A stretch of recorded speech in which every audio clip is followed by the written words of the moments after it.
And once again, I think primarily in evangelical circles, we've kind of missed the cruciform-shaped life. And what I mean by that is that Jesus' work on the cross isn't just about atonement, but also it's an example or a model for us of self-sacrifice and forgiveness and reconciliation and humility and suffering. I mean, all of that should be wrapped up in the cross. But once again, when we reduce our Christology down to just the atonement, we just miss all of that. And I think here's one way you could say it, our faith becomes transactional rather than transformative.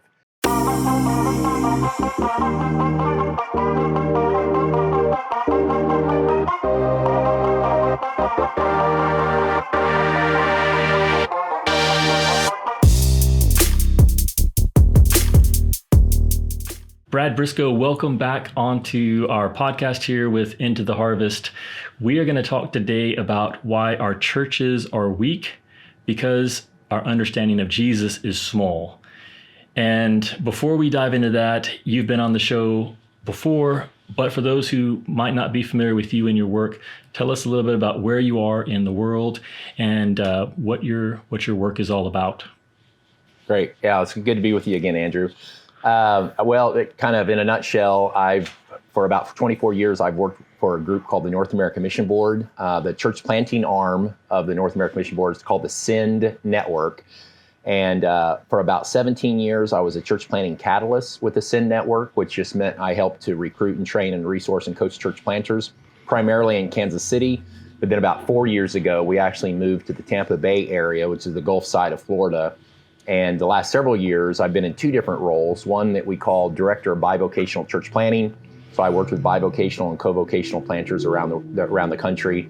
And then more recently, Director of a new team that we just call Multiplication Strategies. And that primarily is kind of an R&D department. So kind of like anything to do with church planting that's outside the kind of the traditional box for planting, I'm very involved with that. So it still involves a lot of work with covocational planters. So your work is very much centered on the church and specifically trying to help the church grow both in its health, in local expressions, but also wanting to see the church grow in multiplying, in new churches being formed and taking root. And it sounds like maybe even in some non-traditional formats or expressions. Would that be accurate? Yeah, absolutely. I do a lot of work with existing congregations trying to help them. The way I say it is activate all the people of God to engage in mission. And then hopefully a lot of that engagement will involve starting new things. And those new things are different expressions of church. Some traditional kind of church planting, but also planting of micro churches and businesses and just all kinds of kind of covocational expressions where the leader has a primary calling in the marketplace, but at the same time, they feel like God's calling them to start something. So I'm kind of involved in all those different worlds. Our conversation last year when you were on the podcast revolved around 5 shifts that the church needs to make in modern American life. So if folks want, they can go back and check out that conversation. You mentioned before we started recording that you have about 12 paradigm shifts that you believe we need to make as North American followers of Jesus, and especially in terms of how we understand and live as the church. But we're going to focus on maybe one of those shifts that perhaps is at the heart of this different way of understanding, so that we're living more faithfully as the church and we're a healthier body of Christ in America. Thinking back to that conversation we had last year around 5 shifts the church needs to make, one thing I was struck by is that these shifts, a lot of them are what I would consider to be software shifts. You think about hardware and software in an operating system. And sometimes I think we're so eager for the hardware shifts, like what do we need to do differently so that we're following Jesus more faithfully and we're more effective at growing the church. But a lot of those shifts were actually what I would describe as software shifts, changing the way that we think inside. And I believe that our conversation today is going to be similar. Yeah, man, that's spot on, Andrew. I think that's a very helpful metaphor to use. A lot of times what I'll talk about when I'm working with existing churches is I'm convinced we need to talk about the why before we talk about the what and the how. So as you said, a lot of times as pragmatic Americans, it's like, oh, just tell me what to do. But I don't think that change, I don't think even engaging in different like missionary behaviors and activities, we won't do that very well if it's not deeply rooted in some theological foundations or missiological foundations, or the language I use a lot of time are paradigm shifts. I just think that if we've been kind of churched for a very long time, we have some deeply, deeply held assumptions that I think, to use your word, we need to rethink. And that takes a little bit of time. But I think, the conversation we have today for me is kind of like the second key paradigm shift that needs to happen for most Christians in North America today. Ooh, I like it. The second, we have to talk about the first one at some point too. Well, today we're going to talk about your church's week because your Jesus is small. And I reached out to you after seeing a recent post that you made on the X platform, Twitter. But let me just read that as a way of getting started on this idea of a small Jesus. So you wrote, much of what ails the church is that we have reduced our understanding of Christology to just the cross, which of course is vital, but right. we need to develop a more robust Christology that takes into account the incarnation, life, teaching, death, resurrection, and ascension of Jesus. So there's a lot there, and of course, many folks are going to be listening to this. So let's start with what we mean by the word Christology. Of course, many of our listeners or viewers are familiar with that, but some may not be. So when you talk about having a reduced understanding of Christology that's just limited to the cross, help us understand what you mean by that. Right. Well, I just think in a lot of evangelical circles, if you ask someone what comes to mind when you hear the word Christology or Christology, they would say the cross. And like you said, absolutely, that should be the kind of the central point of our understanding of Christology. And then most of the time when they say the cross, even then what they mean is it's like an atonement theory. In other words, how do we apply the work that Jesus did on the cross to our own individual lives? And once again, I would say the cross needs to be central. But I'm convinced that there's a lot of things as the church, we don't understand mission and ministry fully because we don't have a robust Christology. And as you just said, there's an image that I created that says, look, I think it needs to start with the incarnation. It needs to include all the life and teachings of Jesus. Of course, it includes the cross, but it should also include the resurrection, the ascension, Pentecost, and the second coming. That all of those things together ought to inform or shape the way we think about our Christology, which will ultimately inform or shape the way we do mission. So would this be accurate? Help me out here. I'm trying to put it in my own words, and maybe this will be helpful for others, but it'll also give you a chance to fine tune.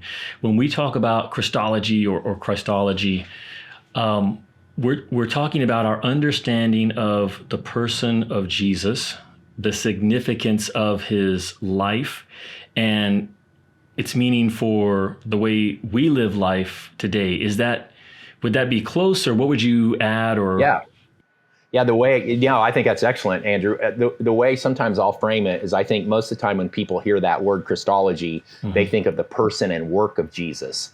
I want to add the person, work, and ways of Jesus. I think there are, especially as it relates to the incarnation and the life and teachings of Jesus, I think there are the ways of Jesus, unfortunately, haven't really influenced the way we think and behave as the church in North America.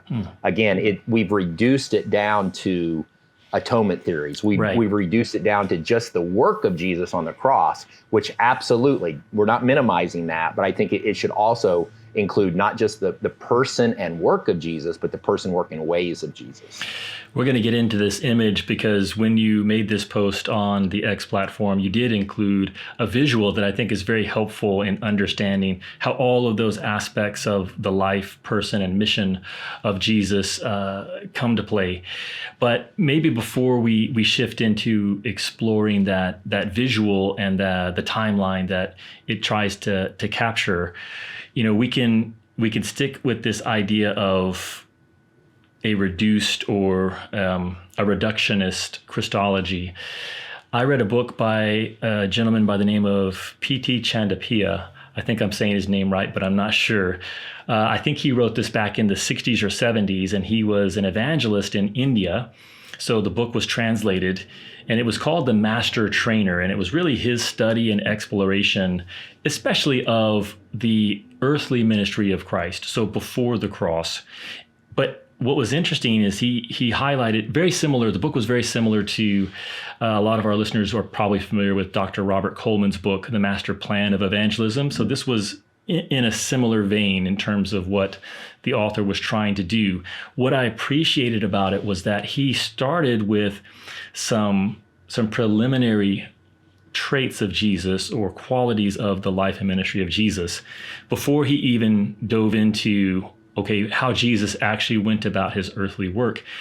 And those two preliminary qualities were what he called incarnation and identification. And so before we can really even understand the life of Jesus, we need to understand the significance of incarnation, that Jesus chose to come into the physical world, and that he initiated that. And it was the higher spiritual being choosing to take the lead in coming to the lower us, the created beings. And then identification was that he came in a way that we could understand, that we could actually make sense of it. He did not just come as this. You hear stories in the Bible where people are drawn up into heaven and they're overwhelmed by the glory of God. Well, Jesus came as one of us. He identified with us. He took on flesh and blood. Hebrews talks about this, that since the children share in flesh and blood, he himself likewise also took on the same. Philippians, Paul talks about this as well. So with this idea of incarnation, is that what you're getting at in terms of before we even get into the cross, we need to start with the pre-existing life of Christ, pre-existing his earthly life? Yeah, exactly, Andrew. That, again, just spot on, I think. And, part of the background of me just reflecting on this so much and creating that image is that, when we were talking about paradigm shifts a minute ago, one of those key paradigm shifts I just call incarnational mission. And what I mean by that is that I think we need to think differently about mission, because the church in North America, when we think of mission, we typically think about going over there, engaging in mission, and then coming back to where we live. But I think, and I just struggled one day thinking, why do we do that? Why and how do we get away with keeping people at an arm's distance? I do mission when I go over there, and then I'm going to come back to my safe enclave. And after reflecting on that more, I thought, well, part of it is because we haven't allowed the incarnation of Jesus to truly influence the way we think about mission. So I think when we think about mission, and it doesn't mean that we won't go other places to engage in mission, but first and foremost, we should incarnate into the places God has sent us. We ought to inhabit. And that only happens if we really allow the incarnation of Jesus to inform our posture towards our context. So you use the word with. I think that's a huge emphasis, that we don't do ministry to people. We don't do ministry for people. We do ministry with people. We do mission with people.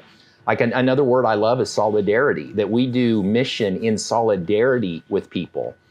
And, there's two P words I use a lot of times to just try to flesh that out a little bit as it relates to incarnation. It's the word proximity and presence.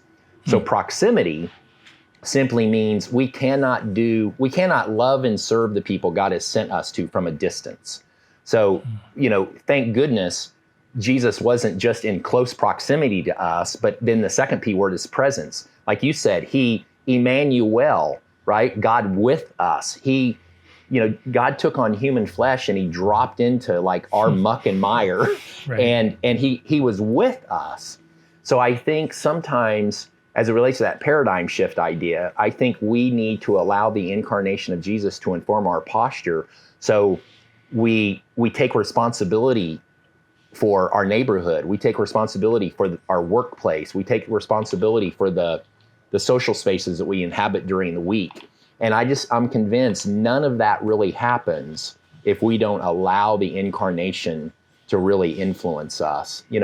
I love John chapter 1, verse 14, the passage where it talks about Jesus came and took on flesh. Jesus came to tabernacle with us. I love Eugene Peterson's paraphrase of that in the Message. He renders that verse like this. He says, the Word became flesh and blood and moved into the neighborhood. For me, that's a beautiful New Testament picture of incarnational presence, that we ought to, in a sense, like move into the neighborhood as Jesus lives in us and through us. So that was part of the initial thought about trying to create a more robust or comprehensive Christology, is to say, yes, the incarnation of Jesus should inform the way we think of mission and ministry. And then just last thing I'll say there is then the continuation, as you just mentioned, the life and teachings of Jesus ought to also inform the way we think of mission. Right. We ought to look at the love and compassion of Jesus. We ought to see that Jesus was a servant. We ought to see that Jesus was radically hospitable and inclusive, that Jesus prayed before he went into mission. There was this sacrificial love. It's just like over and over and over again, there's attributes of the person of Jesus and the ways of Jesus that should inform how we think of mission and ministry.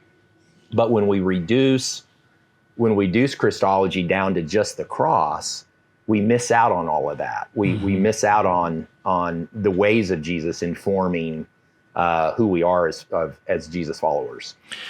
I want to shift here in just a little bit to talking about how this goes about, or how this reduced understanding of Christ does lead to a weak faith in our own lives, a weak church here in our local settings. Let me just, and then we will definitely link to your post, but also the visual that you created, because I want to explore that as well. But let me read this again. You say, much of what ails the church is that we have reduced our understanding of Christology to just the cross. And again, your church is weak because your Jesus is small. So how did we get there? I mean, has it always been this way with the church, where there's been a struggle to hang on to this more robust understanding of Christ, or is this more of a modern phenomenon? Well, that's a good question. I don't know. I have a great answer for it. I do think it's somewhat modern. I mean, I do think that we have, probably in the last 500 years and maybe even more with evangelicalism coming out of the Protestant Reformation, where, one of the primary tenets of evangelicalism is the atoning work of Jesus on the cross and the individual application of that work.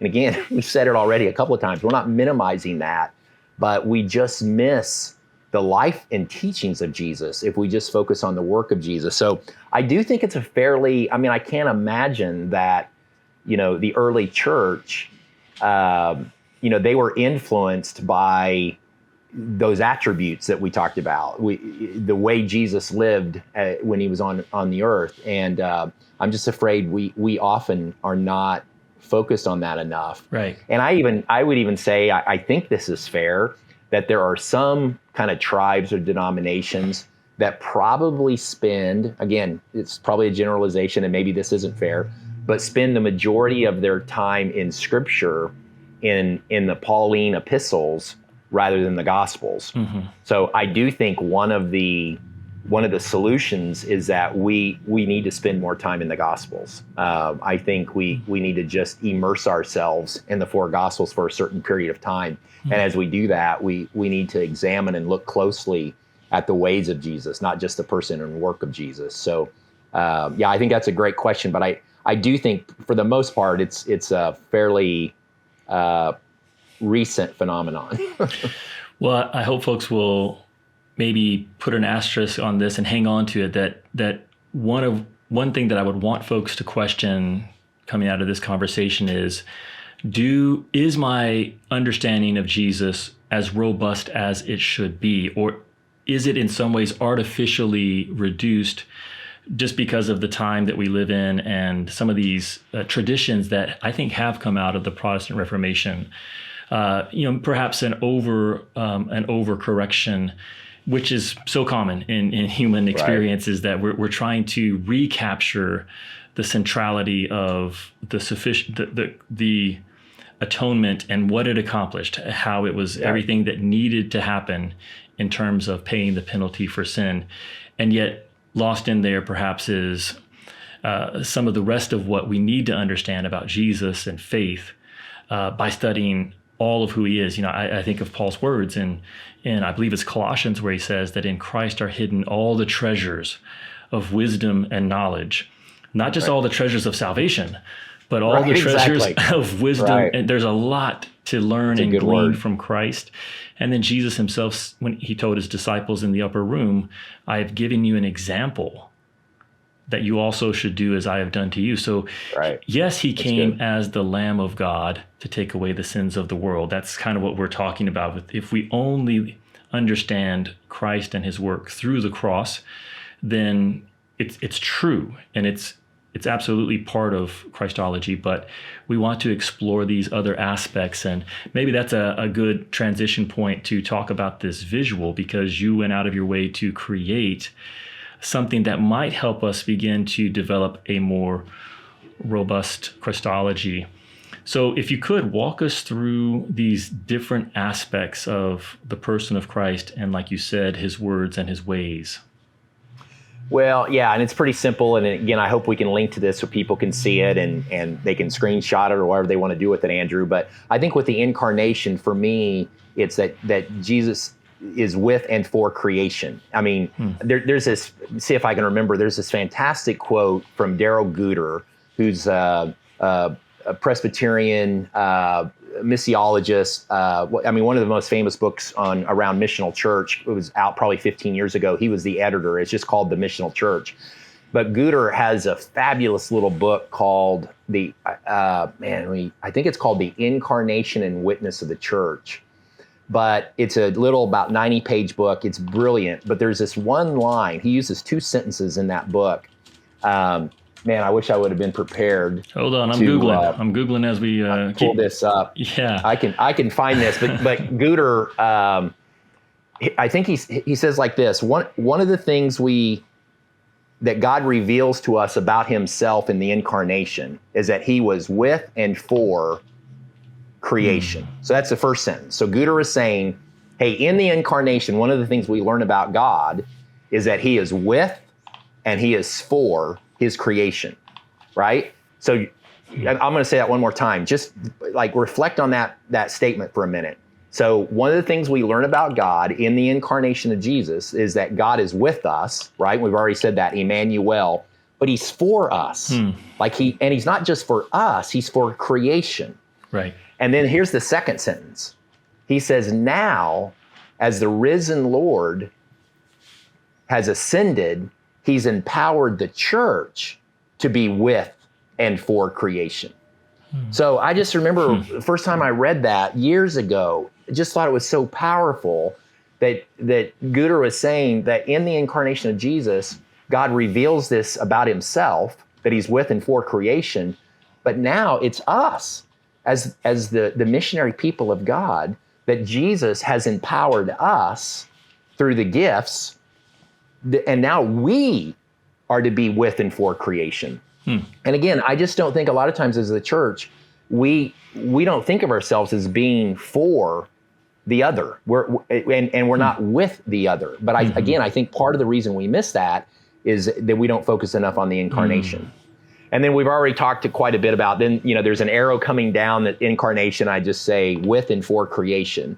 And then there's a horizontal arrow that kind of represents all the life and teachings of Jesus, or the ways of Jesus. And we've already talked about this. Go ahead, Andrew. Yeah, let me jump in here real quick, because as you were sharing, first of all, I love it because, our ministry and this podcast, they're called Into the Harvest.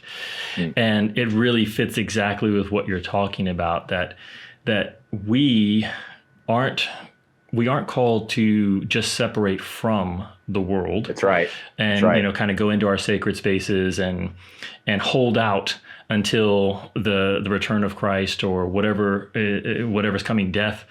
But we're called to be sent out. We're called to be in the harvest and among the people of this world. And then even just thinking about the incarnation, what we're really talking about is God taking on flesh and blood, God taking on a body and entering this material world. And isn't it interesting that that's what he calls the church, that we are the body of Christ? We are the body. That's not an accident, I don't think. That's right. At the very heart of who we are, like you said, is to be with and for God's creation and the people around us. Yeah, and I think Guder, I've never talked to Daryl Guder about this, but I think he was very purposeful in using the word creation and not just us. That God is for all of creation. Right.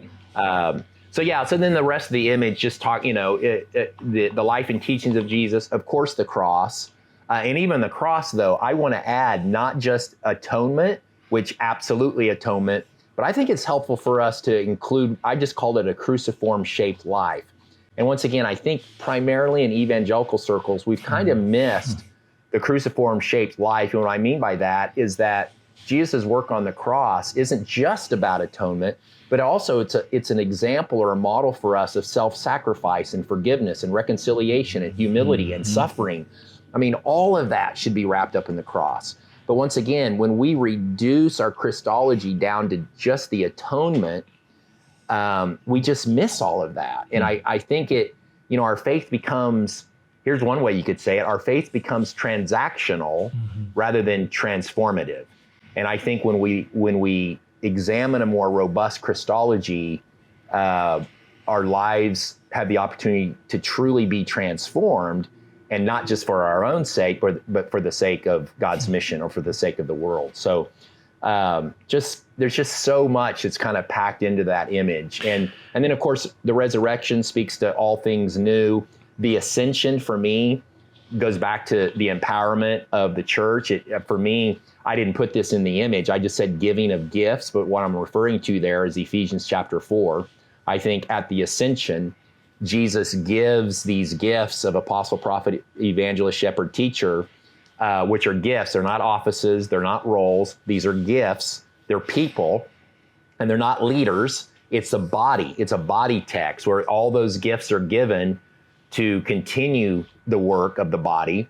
And then finally, the last two statements in the image is Pentecost, where the church now is empowered to be for and with creation. And then the second coming, just I think, when we think of that as relates to mission, it's the recreation of all things, but also it ought to bring just a great sense of hope and new creation. So there's just a lot wrapped up there that, again, I just think we need to not make things smaller. We need to actually make things bigger. Well, this is part of where I think that software hardware analogy comes in. If we just try to jump straight to hardware and we don't begin here with the software, even to your point about incarnation, I don't want to take us too far back, but if you think about, being with and for, so that's a software statement, right? So any action, any hardware that I'm living out that serves to move me away from the people here that God came to save, or colors my thinking and my behavior in a way that is not for those people, is a sign that there's something wrong with the software. There's some sort of corruption of the way I'm thinking, and my behavior will bear that out because I have misunderstood or I haven't quite grasped the implications of the incarnation. And I think I wanted to ask you this too, and so you can comment on either one of these, but when we think about the cruciform shaped life, do you think that's what Jesus was getting at when he said that if anyone would come after me, let him take up his cross, deny himself and take up his cross? That's actually been something I've thought about. Like, what does that mean? What does that look like? That obviously Jesus is the only one who needed to be on the cross. So what does it mean that I am going to have to take up a cross to follow him? Do you think it gets to this idea of this cruciform shape your Oh, life? I do. Now, again, to say, is that what he meant by it? I don't know, but we can actually absolutely make implication and applications that it has to do with self-sacrifice and forgiveness and reconciliation and humility, right? All of that is wrapped up in the cross and of course, suffering. And again, we just miss that. I mean, if we don't, and we said it over and over again, if we don't have a broader view of Christology, and those are the things, again, as I just said a few minutes ago, those are the things that are transformative, instead of it just being this transactional, he did this for me, I just need to receive it and accept it, and and then I can just, like you said earlier, I'll just hold on. I don't think that's what that's what Jesus is calling us to do. So I think when I saw this post, it jumped out to me because several years back, I was studying the topic of the gospel. Well, what is the good news? And probably the biggest thing, and actually this is what, this was the unlock for me, Brad, is as I was studying the book of Acts, one of the ways that I studied the gospel is I studied the book of Acts. And I realized that the book of Acts is unique in that it's the only place that we have in the New Testament scriptures where we see the gospel actually being proclaimed. So Jesus tells them, go out into all the nations and preach the gospel. And then we have books like Romans, which do an amazing job of breaking down the gospel. I would say explaining the gospel to us as God's people. But with the book of Acts, we actually see the gospel being proclaimed. So it's like, well, what did they actually say? And so when you begin to study that, what it did is it did for me, my understanding of the gospel, I think what you're trying to motivate us to do with our understanding of Christ himself, which is expand it. And so my working definition of the gospel is that the gospel is God's message of good news concerning his son, Jesus. And you could just stop right there, but if you wanted to flesh that out a little bit more, you would say it's God's message. It's God's message of good news concerning it's God's message of good news concerning his son, Jesus, who he is, what he has done, what he is doing, what he will do, and how we can be part of it. And when you expand the good news beyond just what he has done, which kind of takes us back to the cross. And that's most of when we think about the gospel, we're limiting our understanding of that to part of the gospel, which is, like you made the point, is a hugely important part of the gospel. But the gospel is more than that. The gospel also involves what Jesus is doing right now in building his church, giving us time for repentance, upholding the universe by the word of his power. There's a lot Jesus is doing right now that is good news. And what he will do is what we're still looking forward to. And this really gets to, on your visual, the return of Christ. So I think it kind of jumped off the page at me because it makes sense that if we have an incomplete understanding of the gospel or of Jesus, we're just we've got missing software. Like we have some good stuff in there, but it's not going to be sufficient for us to follow and be transformed the way that God's calling us to. Yeah, no, I love that. That's excellent. So with this, with these arrows, I don't want to read too much. Visuals are probably like parables. You can probably stretch them too far, but yes. But you do have some arrows going there. What was the significance of, or is there any in terms of downward, upward? Not really, other than just obviously the incarnation is coming down, the resurrection arrows going up. Pentecost is coming down, the sending of the Spirit. So yeah, I wouldn't want to read too much into it. I guess part of it too is I wanted to emphasize the one horizontal arrow of the life and teachings of Jesus to say, this is significant. Like this is a long period of time here, and we need to spend time digesting that, reflecting on that. Again, as you said earlier, kind of the attributes of Jesus, but also what did Jesus teach? So.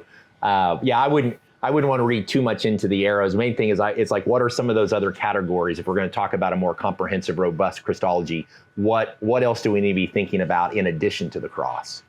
Okay, that's good. we've clarified that so no one gets confused and takes too much from the arrows. One of the point that you made in your post was that much of what ails the modern church. So I guess what's at stake if we fail to develop this more full, robust understanding of Jesus, his words, his ways? How do we see that maybe malforming us as the church today? Yeah, there's a lot there, I think, but I give you one example. See if this is helpful. Is I think, again, what we kind of started our conversation, Andrew, talking about the why or the software.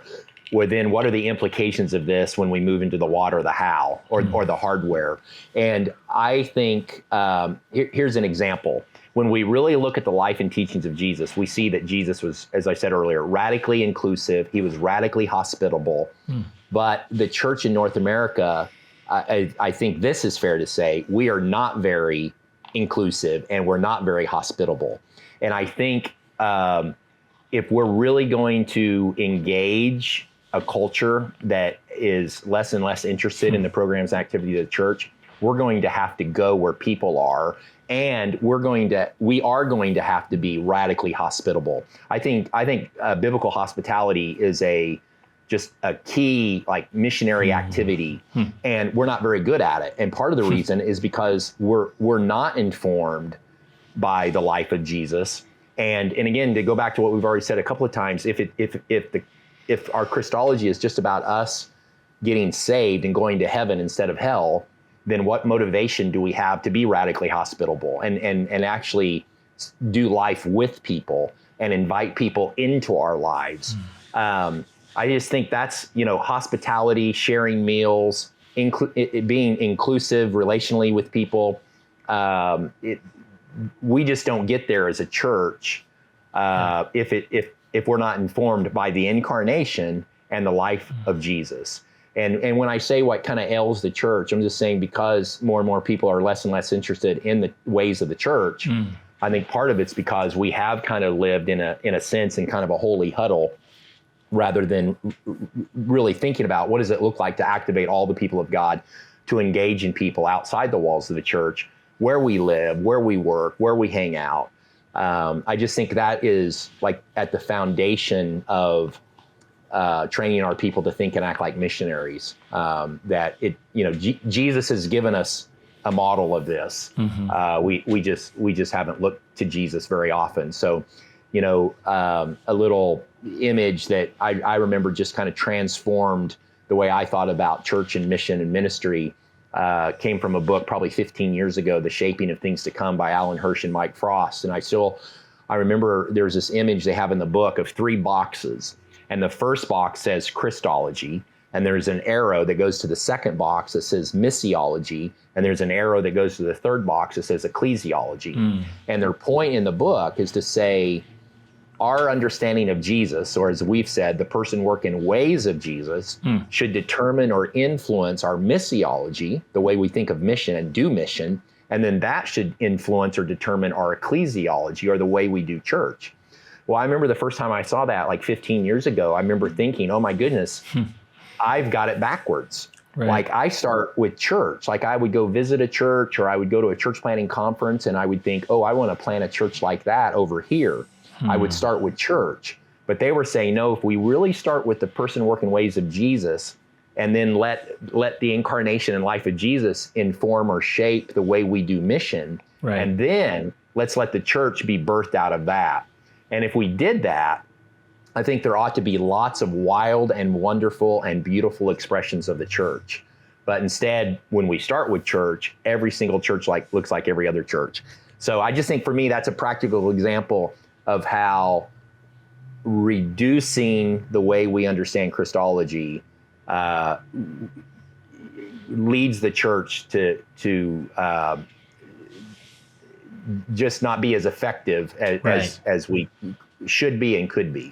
Yeah, that's a great pathway to start with Christ and then allow what the scriptures have revealed to us and what the coming of Christ reveals to us about his person, allow that to shape our sense of mission and purpose in the world. Yes. So because we understand these truths about who Jesus is. It helps us understand what we're supposed to be doing. And then those things together really help shape our understanding and faithful living out of the church. The ecclesiology, again, some of our listeners might not be familiar with that word, but it's just the study of the church. What does it mean to be the church? How do we live faithfully as the church? Well, we're never going to be able to discern that if we don't have this sense of who Jesus is and what his mission is all about. Those things really drive our understanding and our practice of church. Yeah, that's a great summation right there. Yeah. Well, I mean, I really appreciate the insights and the focus on Jesus. I was thinking as we were having this conversation, I do want to try to leave folks with some ideas about how they can begin to cultivate a more robust Christology. One of my deeply held convictions is that who Jesus is defines who we are. And sort of saying the same thing that you just took us through, that if we just try to figure out who we are and why we're here, and then offer that to God, I think we're going to miss it. We have to start with Jesus and then allow him to define who we are, both in response to him, but also in imitation to him. So what I mean by that is the number one way that people regarded Jesus and understood him during his earthly life was as teacher. Jesus was a teacher. I mean, even his enemies recognized that he had a message that he was trying to spread. In fact, I've just been reading in Luke's gospel about the religious leaders bringing Jesus before Pilate, the civil governor, the Roman governor of that province. And their accusation was that this man travels around from Galilee all the way down to here, teaching the people and stirring them up, So the accusation was that this guy's teaching all over the place, and his message is stirring people up in a way that isn't a good thing for the Roman authorities. So Jesus was a teacher. That's who he is. Well, what does that say to me? Well, I need to be a student. I need to have a learner's attitude, because if Jesus is a teacher, that defines who I am in response to him. But once we know that Jesus is also calling me to become like him, it also means that I need to learn how to share. I need to learn how to communicate this faith, these things that he's teaching me, and pass them on to others. So I was thinking about where folks can start to begin cultivating this robust Christology. I think one might be this image, which we'll definitely have in the show notes, so folks can check this out. Because what you're really doing here is you are highlighting not everything that there is to learn about Jesus, but several very important aspects of his life, his ways, that we need to perhaps spend more time developing an understanding of, perhaps even studying the scriptures. What are the implications for the Incarnation? What are the implications for the life of Jesus that's revealed in the Gospels? Any other suggestions that you might have that would help people or churches? Well, I would just say, just immerse yourself in the Gospels. I haven't done this for a while, but I actually created a group. We did this twice. I've created a Facebook group that we just called the Gospel Experiment. And for 6 weeks, I had everybody read through the Gospels, all 4 Gospels every week, once a week. So then by the end of the 6 weeks, they read through all 4 of the Gospels 6 times. And I created a closed Facebook group where people would just share insights and things that they had seen that maybe they hadn't seen before. So I would just say, figure out some way, do it with a group, do it with some other people, but immerse yourself in the Gospels over and over and over and over again. And then the other just simple thing I would encourage you is, there's a lot of wonderful books out there that are just about Jesus, and read other things. Read what other people are writing about Jesus. One of my favorite, I mentioned Alan Hirsch and Michael Frost. They've got a book called Read Jesus. And I think that's kind of a fun word or phrase, is that we do need to be read Jesus over and over and over again. We, in a sense, we need to recalibrate back to the ways of Jesus on a constant basis. So their book, Read Jesus, I think is a good one. But there's lots of really helpful and good books out there that just really kind of focus on the life and teachings of Jesus. Yeah, we'll put a link to that, and also to the book by Mr. Guter, The Incarnation and the Church's Witness. Put a link in that to the show notes. I would also put out a plug.